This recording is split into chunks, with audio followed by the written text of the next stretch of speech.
Bonjour les poissons, j'espère que vous allez bien. Je suis ravie de vous retrouver pour votre tirage énergétique et sentimental de ce mois de juin. Donc on va le faire d'une manière très simple. Voilà, et n'hésitez pas, si vous êtes curieux, j'ai fait une grande roue astrologique avec beaucoup d'informations sur tous les domaines de vie de manière approfondie.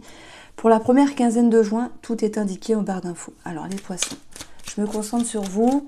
Je vous souhaite avant tout de passer un très très bon mois de juin, pouvoir vous sentir comme un poisson dans l'eau finalement et vous libérer de certaines choses. Alors, nous allons retrouver le silence. Peut-être que le silence est d'or, mais parfois il vaut mieux tourner sa langue cette fois dans sa bouche avant de s'exprimer. Il peut y avoir des non-dits, des choses cachées, à moins que ce soit vous qui reteniez certaines choses. Et on va avoir les cordes. C'est marrant parce que je parlais de libération. Il y a quelque chose à travailler sur ce qui est ancré en vous, un schéma, un lien, une habitude ou peut-être une personne où il y a une forme de, oui, peut-être de non-dit ou de choses qui sont cachées. On va voir comment ça ressort ici. Alors les choses cachées, les énergies cachées ne vont pas forcément parler à tous les poissons ici. Il faut le voir ici comme l'idée de ne pas dire. Alors, on retrouve pour la tendance les énergies qui vous accompagnent. Voilà, ce mois de juin, les racines avec l'enfant intérieur, ce qui est profond, ce qui est ancré. Donc ça ressort. On a aussi quelque chose par rapport à un enfant, un nouveau départ, votre enfant intérieur. Ça me parle de profondeur en fait, cette carte-là. Et dans le Line of Love, elle m'a toujours parlé plus de racines, de ce qui était ancré en termes d'habitude et de schéma, plutôt que d'un enfant. Maintenant, il peut y avoir un projet ou un enfant en cours aussi. Alors, ce que vous souhaitez, vous, les poissons, c'est la maison. Peut-être consolider des choses, consolider la relation, consolider ce qui est en vous. La maison nous parle de fondation, de structure, de stabilité, de sécurité. Donc voilà, j'ai l'impression que vous œuvrez pour pouvoir vous sentir mieux. Bah ça c'est tout le monde, hein. On fait toujours des efforts pour retrouver l'harmonie, pour se sentir mieux, c'est sûr, mais parfois un petit peu plus qu'à d'autres moments. Il peut y avoir un projet maison, un projet enfant, ça ressort, mais je ressens beaucoup d'envie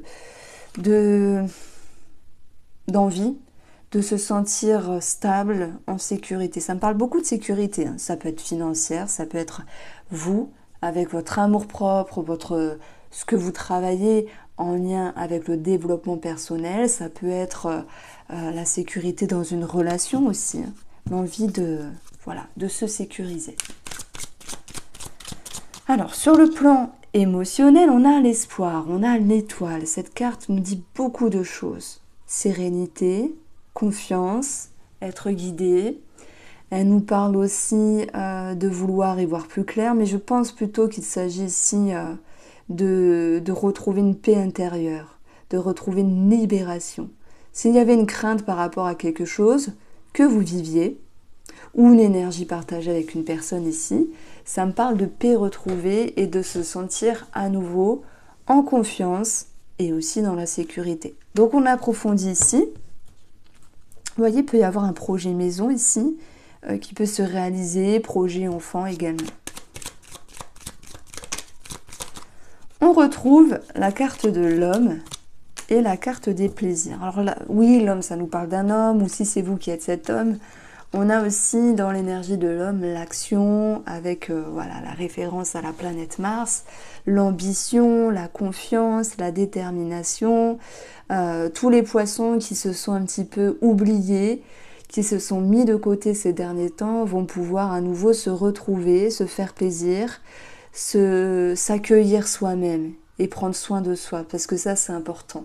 Et vous êtes sans doute le signe le plus empathique, qui fait passer les autres avant vous-même. Vous êtes, il y a une certaine reliance par rapport aux autres, hein. Il y a une certaine faculté de, ouais, je dirais de s'oublier. Faculté, c'est pas le joli mot. Mais bon, On peut retrouver cette notion de plaisir partagé par rapport à un homme. Et voyez, pour les célibataires, on peut avoir une connexion qui se fait. Ok, connexion qui est très bien, mais avec ce besoin de se sécuriser. Donc là, j'ai quelque chose de bien pour les célibataires. Pour ceux qui sont en couple, ben c'est l'idée d'un mieux-être, d'une paix retrouvée, d'une libération. Si jamais il y a eu un souci à un moment donné dans les énergies. On peut parler de projets qui se concrétisent aussi. Et cette notion de se sentir ouais, en confiance. Ça me parle de ça. Alors, ce qu'il faudra travailler, ça sera le changement. Alors, le changement n'est pas toujours confortable, vous le savez, mais quoi qu'il en soit, c'est une transition. Savoir lâcher quelque chose pour accueillir du nouveau. Bien sûr, je pense aux célibataires qui pourraient se rattacher à certaines peurs, les racines. Oui, dans le passé, j'ai été blessée, j'ai été déçue. Tout le monde a été déçu, tout le monde a été blessé. Beaucoup ont été trahis. Donc voilà, c'est pour tout le monde pareil. Le changement vous demande d'avancer. Ça, c'est pas souvent, c'est pas toujours évident. Parce que des fois, on peut avoir des peurs derrière tout ça. Je parle d'un projet, des célibataires, je parle d'enfants, je parle aussi des triangulaires qui se retrouvent, mais qui ont peur d'être dans un inconfort émotionnel. Le changement peut aussi nous parler d'un déménagement. On a la maison ici. Changement, travaux, déménagement, projet. Ou il y a quelque chose à s'y pencher qui demande de l'énergie aussi. Alors, ce qui sera positif, énergétiquement, émotionnellement, sentimentalement, c'est de chasser la perturbation, de chasser les peurs, les craintes, peut-être les mauvaises pensées, les appréhensions. Donc là, on est dans la partie positive, donc tout s'allège. Les perturbations, ça peut être aussi des énergies extérieures. Si vous vous sentez un petit peu embêté par quelqu'un, il y a cette notion de détachement, de soulagement. Encore une fois, le mot qui me vient, c'est libération. Donc on voit qu'il y a un mieux ici dans votre émotionnel. Je clôture avec vous parce que vous êtes le dernier signe à passer.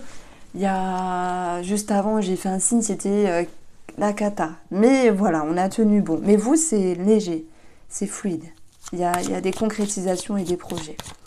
Alors, le petit bilan de cela, c'est l'investissement. On a aussi tout ce qui est télécommunication.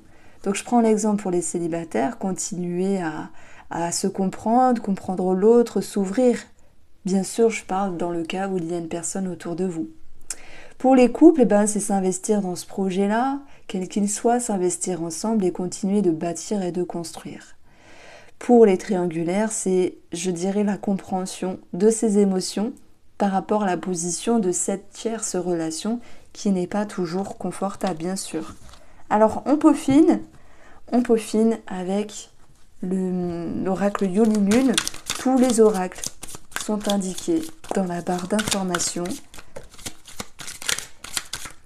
Nous avons un petit bilan l'hiver. Nous avons le désir et on a celle-ci, la méditation et le serpent. Alors, elles sont tombées, du coup, je les prends. L'hiver, vous pourriez vous dire, c'est gelé, c'est bloqué. Mais l'hiver, c'est aussi une saison où on est censé se reposer. Donc, je vais la sentir comme ça. On a le désir de s'ouvrir à l'autre. Ça peut être la sexualité, le désir de partager certaines choses, le désir de vibrer quelque chose avec l'autre ou avec vous-même. Il y a cette notion de s'ouvrir à nouveau comme une petite fleur. Voilà, pour la métaphore jolie. Et la méditation, c'est aussi cette capacité que vous avez à vous reconnecter avec vous-même. Mais aussi la méditation, c'est faire preuve de sagesse et ne pas agir à la hâte. Qu'il y ait quelque chose qui bouge à l'intérieur de vous, les poissons, ou en lien avec une personne, si c'est sentimental, on voit que c'est mûrement réfléchi. Alors le serpent est un petit peu intriguant dans cette ligne de cartes, puisqu'il pourrait nous parler, de jalousie, de médisance. Bon, à la rigueur, je pense que si on parle des triangulaires et des célibataires, effectivement, on parle d'énergie extérieure qui seront tout de même allégées, c'est dans le positif. Donc il peut y avoir la compétition, un sentiment de jalousie mis en avant ou ressenti. qui sera à traverser, mais aussi à travailler. Et le serpent, moi je vois l'image d'un animal qui se faufile, qui passe au-dessus des branches, en dessous, sur le côté, etc. Donc qui s'adapte. Il y a cette notion d'adaptation parce que vous avez su faire preuve de sagesse ici par rapport à ce que vous viviez ou ce qui était en lien avec une personne. Et on voit que l'hiver, bien que ça peut quand même nous dire qu'il y ait eu quelque chose de bloqué, l'hiver c'est aussi un moment de pause avec soi-même, de repos, de tranquillité, qui a permis, après un moment de ressourcement, de se remettre en route sur une notion de désir. Attention, quand je dis désir, ce n'est pas que sexuel. Ça peut être j'ai le désir de partager certaines choses, de vibrer dans le désir. Moi, j'ai une forte vibration. Mais voilà, on met en avant, doucement mais sûrement, sécurité. Ça, c'est un besoin que je retrouve chez vous, les poissons. Alors, je vous propose... voilà, je vous propose de choisir une question et je vais y répondre avec une carte. Co-création. Dans la co-création, on a l'idée d'être deux. On a toujours le symbole de la chouette qui fait preuve de sagesse. On a l'œuf de la naissance et on a le contrôle du guépard. Alors, est-ce que c'est un guépard ou un... Je sais plus. J'ai perdu le nom de l'animal. Quand l'animal a les larmes... Alors attendez. Bon, c'est pas très grave, ça me parle d'instinct, de contrôle. En fait, il y a une vibration avec un fort instinct sur une situation qui a commencé. L'instinct est mis en hauteur, il y a quelque chose qui vous pousse à avancer, qui vous pousse à vibrer, mais entre deux, sur quelque chose de plus linéaire, on a la sagesse qui nous parle de méditation. Co-création, ça peut être duo, association, ouverture, rencontre, ça peut être un projet. Et tout cela, ou même que ce soit avec vous-même, c'est parsemé d'envie, de mouvement, mais aussi de sagesse. Donc voilà comment je ressens cette carte-là. J'espère qu'elle vous parlera, les poissons. En tout cas, je vous embrasse et prenez soin de vous. Quant à nous, on se retrouve très vite pour la deuxième quinzaine de juin.